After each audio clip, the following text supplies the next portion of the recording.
Hola, muy buenas tardes. Mi nombre es Marcos Elizar Arad y junto con mis compañeros Ezequiel Gabriel Elizalde e Ignacio Alberto Razo López estaremos hablando sobre el shock hipoglucémico o también conocido como el choque por insulina.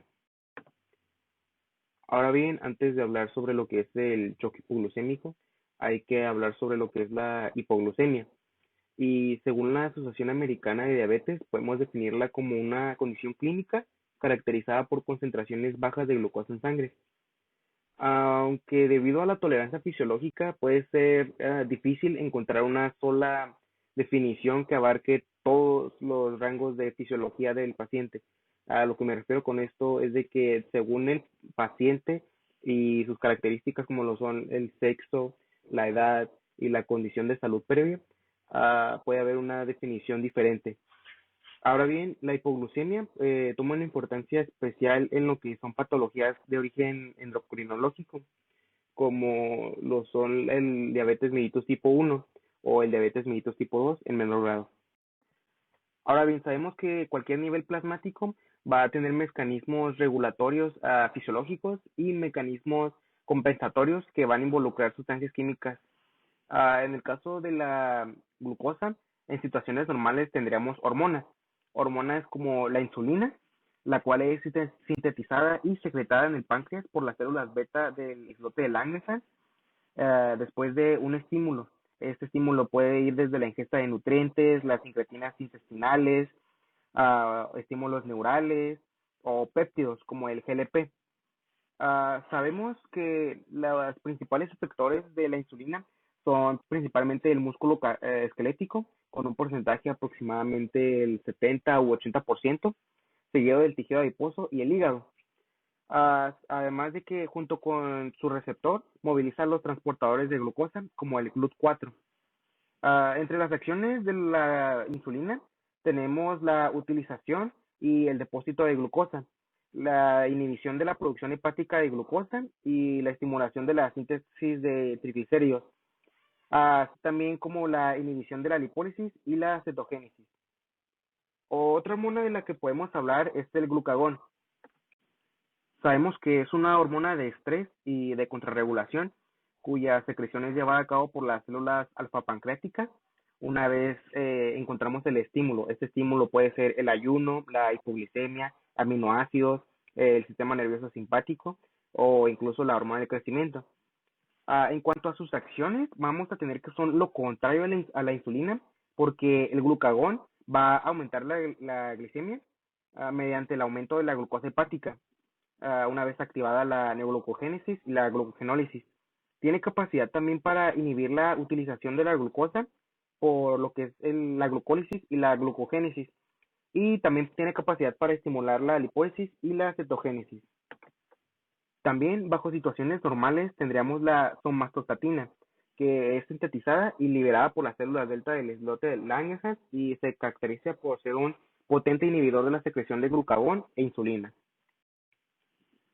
También tenemos hormonas como las incretinas, que son hormonas gastrointestinales que van a ser sintetizadas por células L del ilion y el colon, y también por las células K del yeyuno. Y estas son muy curiosas porque son liberadas con el simple hecho de comer, porque después de llegar al intestino el alimento que consumimos, se interactúa con receptores de las células beta y estimulan la síntesis y secreción de insulina. Esto pues es nada más cuando la glucosa y la somatostatina están presentes. Además de que las incretinas tienen capacidad para inhibir la secreción del glucagón. Y encontramos otras hormonas de contrarregulación, como lo son las catecolaminas, los glucorticoides y la hormona del crecimiento, que se caracterizan por ser hormonas hiperglicemiantes, es decir, que liberan glucógeno hepático, ácidos grasos y que normalmente son liberadas en presencia de la hipoglicemia y en situaciones de estrés. Ahora bien, la diferencia de lo que es la importancia clínica entre pacientes con diabetes mellitus tipo 1 y diabetes mellitus tipo 2 que presentan hipoglucemia va a radicar en lo que es la naturaleza de la patología en sí. Hay que recordar que en lo que es la diabetes tipo 1 se va a producir una destrucción autoinmune de carácter selectiva de lo que son las células beta. Misma instrucción que nos va a conducir a un déficit absoluto de insulina y un aumento del glucagón.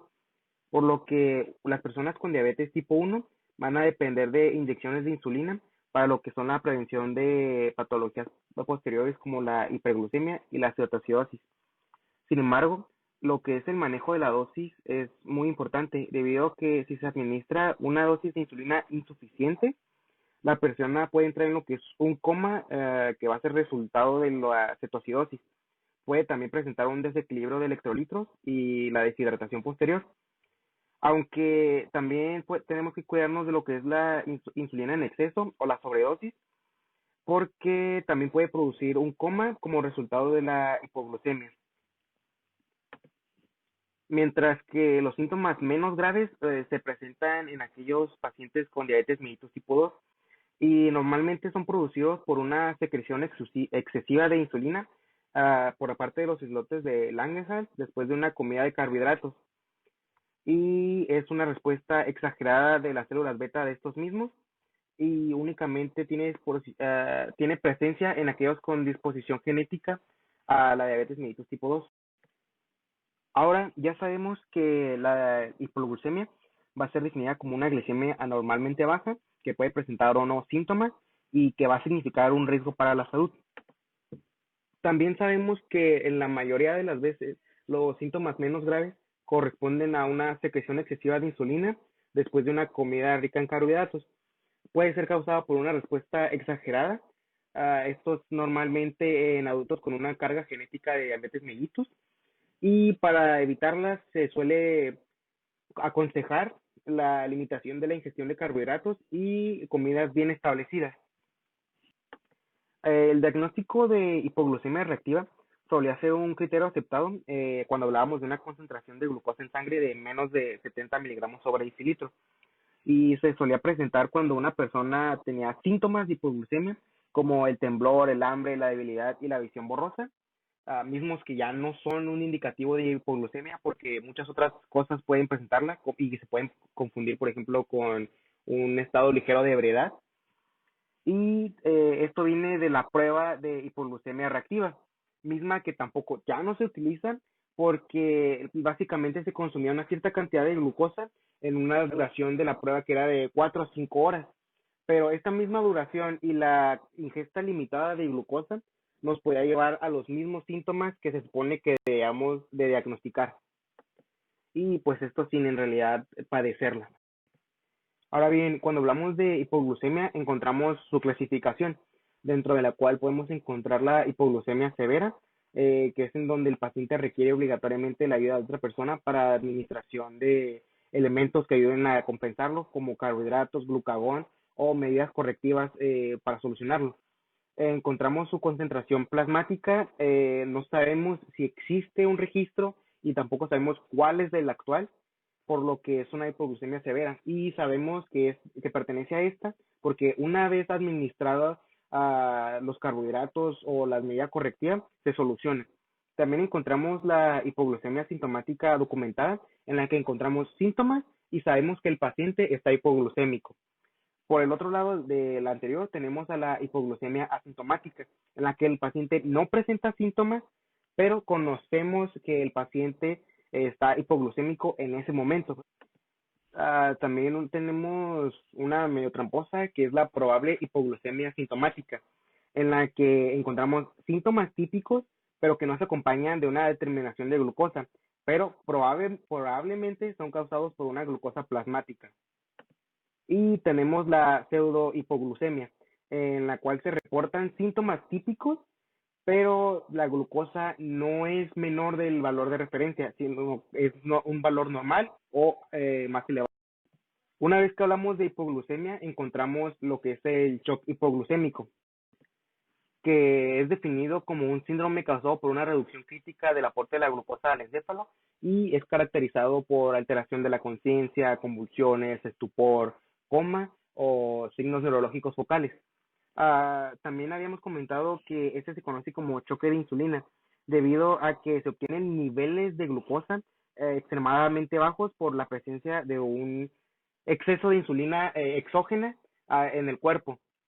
Es provocado cuando no se cumplen con las demandas metabólicas celulares y frecuentemente resulta ser una Una complicación del tratamiento hipoglucemiante del diabético. Vamos a encontrar que dentro de los factores causales para lo que es la presentación del choque hipoglucémico, encontramos la mala indicación de la terapia insulínica, la reducción de la ingesta alimentaria o incluso la desnutrición, los trastornos gastrointestinales que incluyen el vómito, las diarreas, o incluso podemos encontrarlo en pacientes tratados debido a un retraso en la comida o la omisión de las mismas, después de un ejercicio intenso o una ingesta alcohólica excesiva. Etiológicamente hablando, sabemos que aproximadamente el 90% de los ingresos a emergencias hospitalarias debido a shock de hipoglucemia resultan ser de carácter exógenos y prevenibles, porque son provocados por la ingesta de fármacos de manera inadecuada, como la insulina, los sulfonilureas y el etanol, mientras que el 10% de los shocks de hipoglucemia corresponden a una manifestación subsecuente de enfermedades orgánicas, como las hepatopatías, la sepsis, el fallo hepático cardíaco renal, las insuficiencias endocrinas de hormonas como el glucagón y la adrenalina, especialmente en la diabetes tipo 1, los tumores de no células beta, el hiperinsulinismo endógeno, que puede ser autoinmune o debido a un insulinoma. También contamos con alteraciones del desarrollo o algo postprandial y la ficticia, que es debido a la administración de insulina inadecuada cuando no se necesita. Ok, ahora pasamos con epidemiología. Las enfermedades cardiovasculares y el diabetes mellitus son las principales causas de defunciones en América. Alrededor de un 90% de los pacientes que reciben insulina pasan por al menos una vez por un cuadro hipoglucemiante. Debido al alto índice de diabetes en la población, resulta una emergencia ambulatoria endocrinológica. Para las pruebas de laboratorio que se le solicitarán al paciente, vamos a entender que existe la prueba de glucosa en sangre, la cual se le tomará al paciente con 8 horas de ayuno como mínimo. También vamos a entender que existe el examen de sangre capilar, que es a cualquier hora del día, y la glucosa reactiva. Pero para los valores de referencia vamos a entender que dependen mucho del tipo de prueba y de la condición del paciente. ¿Qué quiere decir? El paciente puede estar en ayuno o puede estar postprandial.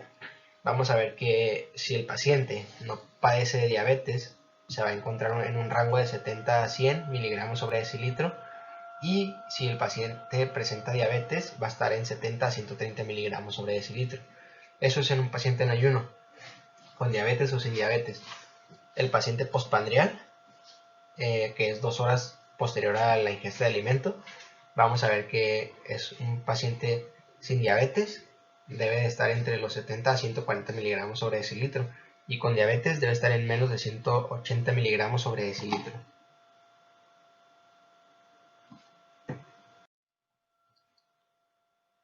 Determinar si un paciente está pasando por un cuadro de hipoglucemia es de suma importancia, ya que la glucosa es elemental para un buen funcionamiento del cerebro, de los músculos, del sistema cardíaco.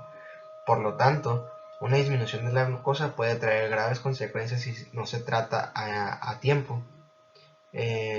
Para ello, para determinar si un paciente está pasando por un cuadro de hipoglucemia, existe la triada de Wipe, la cual es la asociación de las tres principales características de una persona con hipoglucemia. ¿Qué quiere decir? Vamos a encontrar que si una persona padece de síntomas compatibles con hipoglucemia y a su vez tiene una baja concentración plasmática de glucemia, esto se determina por pruebas de laboratorio, y también tiene la desaparición de los síntomas con la ingesta de glucosa o con la normalización de los niveles de glucosa en sangre, quiere decir que el paciente pasó por un cuadro hipoglucémico. Entonces, en este sentido, la Asociación Americana de Endocrinología sigue recomendando el uso de la triada de Wipe como base para el diagnóstico y el tratamiento de hipoglicemia. Para los síntomas, vamos a ver que se dividen en dos categorías: los síntomas neurogénicos, los cuales siempre van a estar en concentraciones a menores de 55 miligramos sobre decilitros, los cuales incluyen somnolencia, sudoración, hipotonía, temblor, espasmos tónicos, movimientos primitivos, espasmos clónicos, inquietud, desviación ocular y Babinski positivo. Vamos a ver que también existen los síntomas neuroglucopénicos, que estos se encuentran a concentraciones menores de 45 miligramos sobre decilitro, que estos son un poco más notorios, que es confusión e inatención, irritabilidad, alteración del lenguaje y ataxia, parestesia, cefalea, convulsiones, déficit neurológico focal transitorio, coma y, si no es tratada, va a llegar hasta muerte. Muy bien, pasamos al diagnóstico. Para el diagnóstico de hipoglucemia se requiere una glucosa capilar sérica de 70 mg sobre decilitro o menor, o independientemente de la existencia o no de síntomas. Ok, ahora yo les voy a hablar sobre la fisiopatología de la hipoglucemia. Esta, ante la disminución de las concentraciones séricas de la glucosa, van a tener lugar una serie de respuestas en el organismo de forma escalonada. Primero va a cesar la producción de la insulina en las células beta pancreáticas y van a aparecer aproximadamente a 80 miligramos por decilitro. También va a haber un aumento de la secreción de glucagón, el cual va a aparecer alrededor de 68 miligramos por decilitro. De manera paralela a esta, va a aumentar la producción de epinefrina. La insulina va a frenar la producción hepática de glucosa y va a aumentar lo que es la utilización de la glucosa por parte de los tejidos periféricos. Estos tejidos periféricos van a ser fundamentalmente el músculo. Por todo esto, la secreción de insulina va a bajar lo que es las cifras de la glucemia. Cuando aparece hipoglucemia, se va a aumentar la producción de una serie de hormonas que van a funcionar como contrarregulación. Estas pueden ser el glucagón y la epinefrina. Estas dos hormonas van a producir un aumento en lo que es la glucogenólisis, de forma que van a intentar elevar las cifras de la glucemia hasta que lleguen a niveles normales. Estas hormonas van a utilizar distintos mecanismos, dentro de los cuales van a tratar de aumentar la producción hepática de glucosa mediante lo que es la gluconeogénesis y la glucogenólisis. También van a disminuir la captación periférica de glucosa y van a inhibir la secreción de insulina. Los síntomas que ocurren durante una hipoglucemia se pueden deber principalmente a dos factores importantes. Primero, la descarga producida por el sistema nervioso simpático, o también conocida la descarga adrenérgica, o también causados por la neuroglucopenia. La hipoglucemia va a activar lo que son las células del hipotálamo, que van a ser responsables de la descarga del sistema nervioso simpático. Esta activación va a producir los síntomas que es la sudoración, las palpitaciones y la ansiedad. Por el contrario, la activación del sistema nervioso parasimpático va a producir manifestaciones como son el cambio del tamaño en la pupila y también van a causar un aumento de la secreción de saliva por la glándula parótida. Además de estos síntomas, también se va a observar hipotermia e hipertermia. Dentro de la fisiopatología van a existir lo que son las defensas fisiológicas. La primera defensa va a ser la disminución de la secreción de insulina de las células beta de los islotes pancreáticos. Y esto va a ocurrir cuando disminuyen dentro de las concentraciones fisiológicas y aumentan la producción de glucosa hepática y renal. La segunda defensa fisiológica es el aumento en la secreción de glucagón dentro de las células alfa de los islotes pancreáticos, y esta va a ocurrir cuando las concentraciones de glucosa plasmática van a caer justo por debajo del rango fisiológico y van a aumentar la producción de glucosa hepática. La tercera defensa fisiológica va a ser el aumento de la secreción adrenomedular de epinefrina, y esta va a ocurrir cuando las concentraciones de glucosa en plasma van a caer justo debajo del rango fisiológico y van a aumentar las concentraciones plasmáticas de glucosa. Si estas defensas no abortan lo que es la hipoglucemia en desarrollo, las concentraciones plasmáticas más bajas de glucosa van a causar lo que es una respuesta simpatoadrenal mucho más intensa, la cual va a inducir síntomas neurogénicos. Estos van a conducir a la conciencia de hipoglucemia, lo cual va a impulsar la defensa conductual, la que es la ingestión de carbohidratos. Todas estas defensas que acabo de explicar en contra de la hipoglucemia en desarrollo están típicamente afectadas en lo que son personas con diabetes tipo 1 y diabetes tipo 2 avanzada. Ok, pasamos al caso clínico. En el caso clínico es una paciente mujer de 32 años de edad que acudió a servicios de urgencias por hipoglucemias matutinas en ayunas de varios días de evolución, que se acompañaba de sudoración, temblor, palpitaciones, mareo y debilidad. Reflejó no haber presentado pérdida del conocimiento en ningún episodio, mejoría con la toma de alimentos. En la última ocasión notó sensación de parestesia en el miembro inferior izquierdo. Antecedentes personales. Paciente refiere no padecer hipertensión arterial, diabetes mellitus y no dislipemia. Es fumadora de un paquete al día. Indica no ingerir alcohol. Salpingitis en el año 1998. Obesidad. Hirsutismo. Un niño de 10 años sano. Tratamiento actual. Tacortin, prednisona, 30 miligramos cada 12 horas. No intervenciones quirúrgicas. Antecedentes familiares, madre y padre diabéticos en tratamiento con metformina, abuela diabética, insulinodependiente. En la exploración física vamos a ver que la paciente se encontraba consciente y orientada, colaboradora, buen estado general, bien hidratada y perfundida. Auscultación pulmonar, murmullo versicular conservado, sibilancias dispersas. Abdomen blando y depresible, no doloroso a palpación, puño percusión renal negativa, ruidos hidroaéreos presentes. Exploración neurológica normal sin evidencia de trastornos del lenguaje ni de memoria. Glucosa capilar a la llegada de urgencias en 90 miligramos sobre decilitro, 30 minutos después, 56 miligramos sobre decilitro, antes de entrar a consulta 82 miligramos sobre decilitro y tras terminar la consulta 48 miligramos sobre decilitro. La paciente fue remitida al área de observaciones donde se inició tratamiento de percusión de glucosa e ingestión oral de frutos de zumos. Tras constatar normoglucemia, la paciente fue dada de alta y remitida a servicios de endocrinología para estudio y control de episodios de hipoglucemia.